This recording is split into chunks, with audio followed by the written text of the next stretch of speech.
2047 तक विकसित भारत का लक्ष्य प्राप्त करने के लिए बहुत सजगता के साथ, सक्रियता के साथ आगे बढ़ रहा है।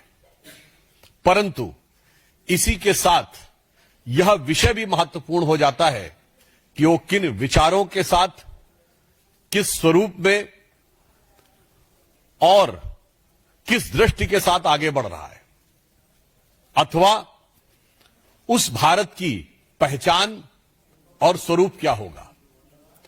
इसका बहुत महत्व इसलिए भी बढ़ जाता है कि माननीय प्रधानमंत्री जी ने कल ही यह घोषणा की थी कि 1 वर्ष तक श्री सोमनाथ मंदिर के विध्वंस के 1000 वर्ष पूर्ण होने के बाद जो उसके गौरव की पुनर्प्रतिष्ठा हुई थी, उसके उत्सव के रूप में इसे मनाया जाएगा।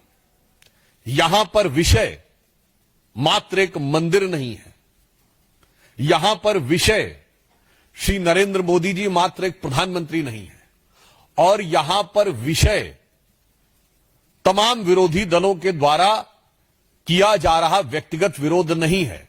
यहां पर विषय यह है कि भारत का स्वरूप और भारत की पहचान और विकसित होने के बाद भारत की पहचान क्या होगी। इस संदर्भ में मैंने आज कुछ विषय आप लोगों के संज्ञान में एक्स पर पोस्ट करके लाए थे। यहां पर मैं स्पष्ट करना चाहता हूं कि भारत के प्रथम प्रधानमंत्री श्री जवाहरलाल नेहरू जी से हमारा कोई व्यक्तिगत विरोध नहीं है। जो विरोध है वो सैद्धांतिक और व्यवहारिक है। जैसे श्री नरेंद्र मोदी जी एक व्यक्ति नहीं है, एक अधिष्ठान है, उसी प्रकार जवाहरलाल नेहरू जी एक नेता नहीं है, बल्कि एक विचार के प्रतीक हैं। और वो विचार भारत के लिए कितना भयावह और खौफनाक था, और उसके उस असली चेहरे के ऊपर कितना बड़ा पर्दा डाल के रखा गया था, वो आज जानने की आवश्यकता है। जैसा कि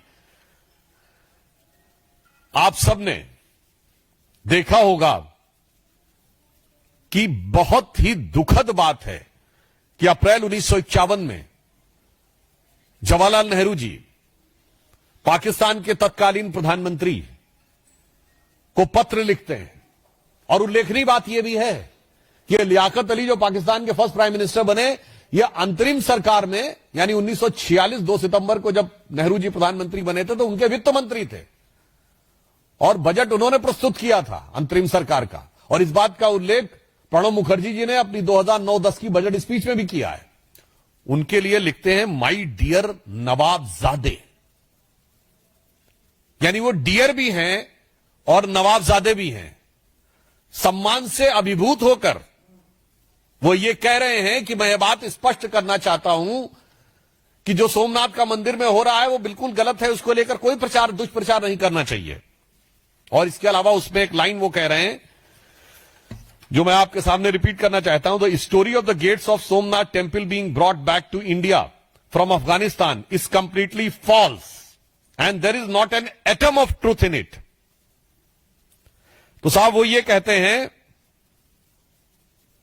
कि जब महाराजा रणजीत सिंह ने काबुल जीता था तो उन्होंने सबसे पहले सोमनाथ के उन दरवाजों को मांगा था कि वो कहां हैं।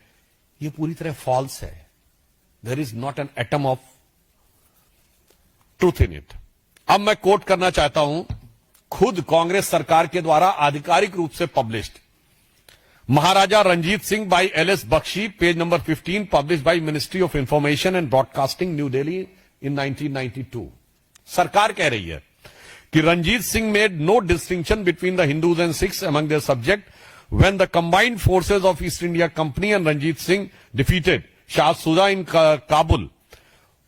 आगे ध्यान दीजिएगा, जब उन्होंने काबुल को कैप्चर किया, one of the term inserted by Ranjit Singh ji in the treaty that followed was the doors of Somnath temple plundered by Mahmud Ghazni should be returned to India।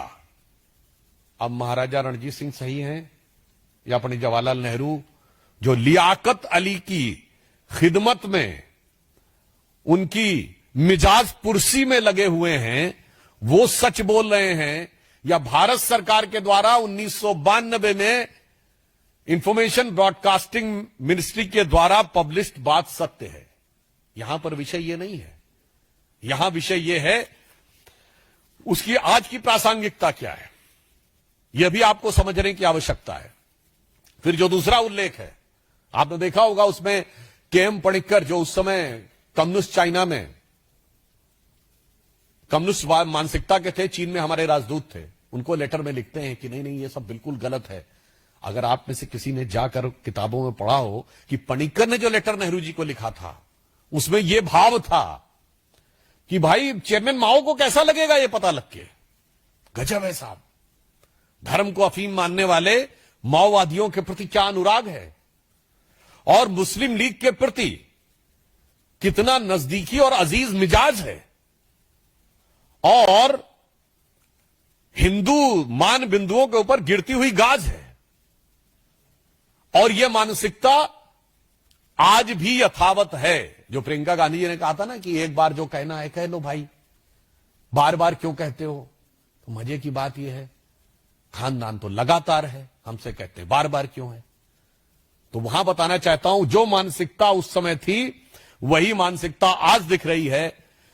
मुस्लिम लीगी मानसिकता से प्यार, क्योंकि गठबंधन है, और माओवादी चीन की कम्युनिस्ट पार्टी से करार, और सनातन हिंदू धर्म पर भीषण प्रहार। जो तब था वही अब है, जो तब हो रहा था वही आज हो रहा है। इसलिए इसकी प्रासंगिकता और मानसिकता बहुत गंभीर है। अब यहां पर मैं एक और बात कहना चाहूंगा, हो सकता है किसी को बहुत प्रॉब्लमेटिक लगे। सरदार पटेल को कोट करते हुए भारत के बहुत प्रख्यात पत्रकार दुर्गादास जी ने, जिनकी बड़ी प्रसिद्ध किताब है India from Curzon to Nehru and thereafter, और उनको पद्म अवार्ड भी मिला, डाक टिकट भी उनके नाम पे जारी हुआ, पत्रकारिता में भारत के स्तंभों में से एक माने जाते हैं। उन्होंने अपनी book India from Curzon to Nehru and thereafter में पेज नंबर 240 पे लिखा है, Patel said that his principal anxiety was to save India from the chaos by countering Anglo-Muslim aggression. And the opposite direction, Maulana Azad, यह वो कह रहे हैं, हम नहीं कह रहे हैं, Maulana Azad is more concerned and worried about the Muslims. और आगे कोट अनकोट में, I am quoting Curzon to Nehru and thereafter, Durgadas quoting Sardar Patel, Jawaharlal is the only nationalist Muslim today. Patel added that Nehru was unduly amenable to Mountbatten's influence, as always leaned on someone. He was under the Bapu's protective wings and now he is leaning on Mountbatten. Page number 240, India from Curzon to Nehru and thereafter. हम नहीं कह रहे, अब चलिए ये तो किसी दूसरे ने कहा। Now I am quoting a book जिसमें नेहरू को कोट किया जा रहा है। The source is Stanley Walport Nehru, A Tryst with Destiny, Oxford Press, 1996। जो कोट कर रहा है जॉन केनेथ गैल्ब्रेथ, जेके गैल्ब्रेथ, जो सबसे लंबे समय तक नेहरू जी के टाइम में भारत में अमेरिका के राजदूत रहे। उससे वो कह रहे हैं कि नेहरू स्वयं कह रहे हैं, Galbraith, I am the last English ruler of India, prime minister Jawaharlal Nehru verily told American ambassador. मुझे लगता है कांग्रेस को इन सारी बातों को गंभीरता से लेना चाहिए था उस समय। आज तो दौर निकल गया, थोड़ा उन पे नोटिस भेजने चाहिए थे उन लोगों को, मगर ध्यान रखना चाहिए था कि बहुत सारी बातों का बड़ा अपेक्षित रिकॉर्ड भी होता है। अब मैं यहां कहना चाहता हूं, ऐसा नहीं कि कांग्रेस पार्टी में सभी लोग ऐसे थे। कांग्रेस पार्टी में अनेक नेता ऐसे थे जो भारत और भारतीयता की पहचान के लिए पूरी तरह कृत संकल्पित थे। सरदार पटेल के साथ साथ मैं कोट करना चाहता हूं के.एम. मुंशी जी, कन्हैयालाल माणिकलाल मुंशी जी।